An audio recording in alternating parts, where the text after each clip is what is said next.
going to tell how nervous I was reading it, because I haven't read it out loud ever. And I felt like I was in school again, reading in front of the class. So I'm probably going to keep in a lot of the mistakes and everything like that. Into this week's episode of Views on Brews. This week, the brew is my book. It's 10 years old today. They grow up so fast. Well, it's actually more than 10 years old, but I'm not going to talk about the process. I've talked about the writing process many, many times before, not on this channel, but other places over the internet. This is The Boy That Flew. I'm going to read a little bit, and I'm going to tell you a special offer at the end. The Boy That Flew, a novel by Jacob C. Heacock. This book is dedicated to family and friends. Firstly, to Sarah for being the first person to read it and support me, and to Chris for being a steadfast friend, and to you for buying it. You are now a mermaid chef. I love all my mermaid chefs.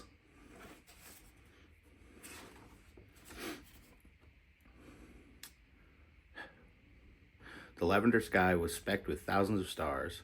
The boy and his father watched as the sixth moon rose into the horizon, as they always had. The seventh moon crested over the other six, and its hue was deep purple. A chill walked up and down the spine of the boy and his father. Breaking the silence of night was the screech of a bird that carried across the fields of Tonlin. The seventh moon of Earth. That's a bad omen, the boy thought. A teenage boy and his father watched the moon after their hard day's work. A sigh escaped from the father, and his son looked at him quizzically. His father, Redmond, towered over his son in size and stature. He had large muscles and tan skin. He had worked outside his entire life, and only parts of him not tanned had been within a beige tunic. His dark brown hair tied up, he hadn't had time to think of a haircut. "Da, why you gasping?" the boy asked.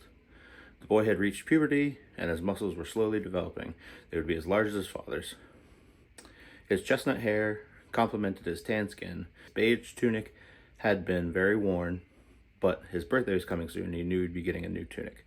So he chose to wear this until it was dust.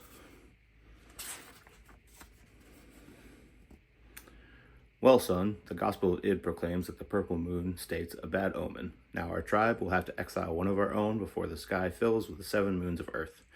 He pointed to the sky as he told his son the laws of the tribe. "It is foretold that our mighty Adonai will summon the exiles on the day of the purple moon rises among her 6 sisters. No matter the status of the exile, if they appear in the vision, they are summoned." That is verse 108, Tobu. That is what verse 108 speaks of. Who exiles someone, and how do they know who is bad? The boy posed. He looked at his father as the boy who believed his father knew it all. "Well, the tribe's elder, who is the strongest of the tribe. He or she, through a vision, is told about one to be exiled. Some exiles just do not mesh with the tribe," his father said diplomatically. The boy felt another shiver deep in his bones. Am I cold, or was that dread that I felt? Odd. Our tribe is not a clairvoyant clan. We control the energy of the body. Chi, he thought. Okay, Tobu, you know what time it is. Now it's time to recite the Book of 100, so I can continue to brag that my son knows the entire first book from the Golden Book of Canaan. Redmond smiled. He then chuckled at the thought of the first book being called Book 100. But Dad, that's the first 100 years, and you've heard me say this so much. How would I just summarize it? Well, I will compromise. Recite the first page, and I'll leave you alone for now. The beginning was empty, as it always was, until the mighty Lord God awoke and accepted his new name, Adonai.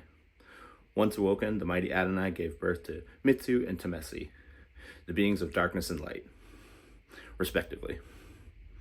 Adonai called out to his children, "This universe shall hold together with dark and light, always in balance." Adonai then began to work. The first thing he worked on was the galaxy, and it came with a bang. The sun shall represent Adonai. It gives life, warmth, and shall keep the planet close by. Retribuge was the first planet that was created. It could not sustain life.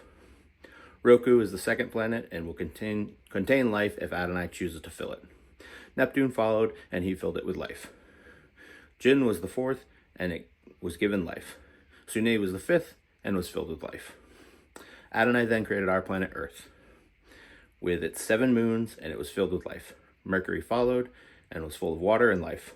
Pluto followed. It would be the largest planet, and it had life. Mars with its gas rings, was formed and filled with the smartest beings in the universe. Adonai had sent his laws down to each of the planets, and that's the start of the second page. I'm so done. You tell it better than I did when you were a baby. He looked up to the sky again. I wonder why the scholars of Mars have never come here.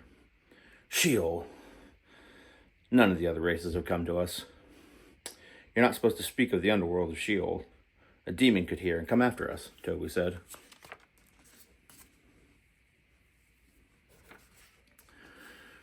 That's a very old superstition, son. Your mom is always saying things like that. He ruffled his son's hair as he spoke. Let's get back to my first question. How come no other children of Adonai had come to us? Well, Dad, maybe they don't have a way to get here, because we can't get to them. Well, when I was your age, this guy, he could move faster than anything.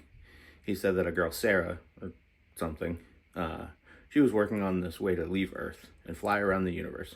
She called it Gloria. It stood for something. Yet another thing your old dad has forgotten, because that was a long time ago. Gloria? Interesting. I have to say, I wouldn't want to be that high in the sky, Toby said, as his dad ruffled his hair, yet again. I just remembered that my grandfather told me a tale about a meteor shower, and it was because the planets of Roku and Neptune and Jin had been warring for years, and when Neptune got destroyed, the gravitational shift pulled the planet of Roku and Jin towards each other, destroying them. I later found out the story he told me was from the Golden Book itself. Oh, I really wish I knew the name of the exact book in the Golden Book. It was under Redmond Reminisced. I know about this. I took astrology, and we studied all the books in the Golden Book that dealt with planets. The war happened before the 10 Mighty came down, so when Earth shifted closer to the sun, we lost some days, but now our years are only 370 days instead of 600. The shift actually killed some people because of the temperature changes, he said, and his father chimed in. We better get back to the village. We better get back to the village. You make me so proud. If I didn't need your help on the farm, I'd have you become a teacher at the academy. Well, maybe you could follow in your old man's footsteps. And speaking of that, the council of journeymen is meeting, and if you don't get your sleep, your mom will redden your rear. His father said it seriously with a comedic undertone.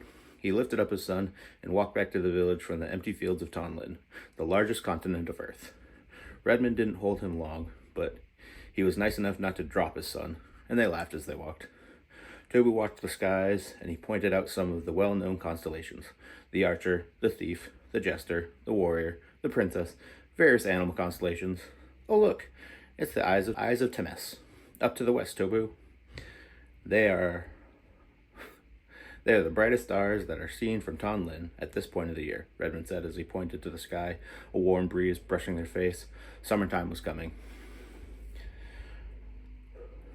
It's been a hard winter. The cold is severe.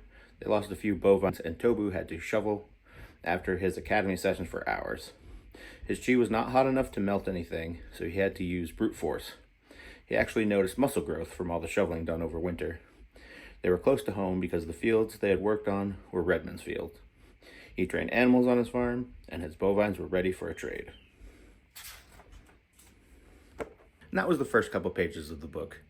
Because it's the 10th anniversary, for one whole year, it's going to be $10 off. You can buy it on Amazon. You can also review it on Amazon. And please, tell me what you think. I'd really like to know. Thank you for watching. Have a great day, Mermaid Chess.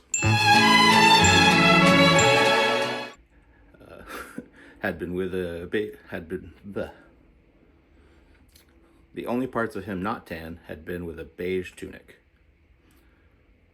Probably should have been under a beige tunic. This is why I don't want to read the book. This can be edited out. His father, Redmond, towered over his son in size and stature.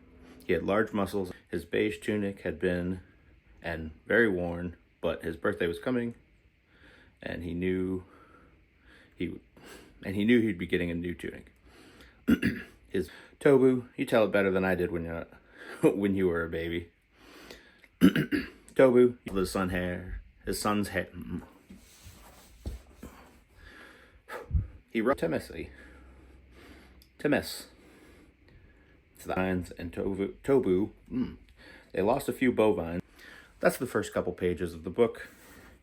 And because it's the 10-year anniversary, I will be discounting the book for 1 whole year, $10 off. I hope you buy it. I hope you enjoy it. And I hope you review it on Amazon. Please, let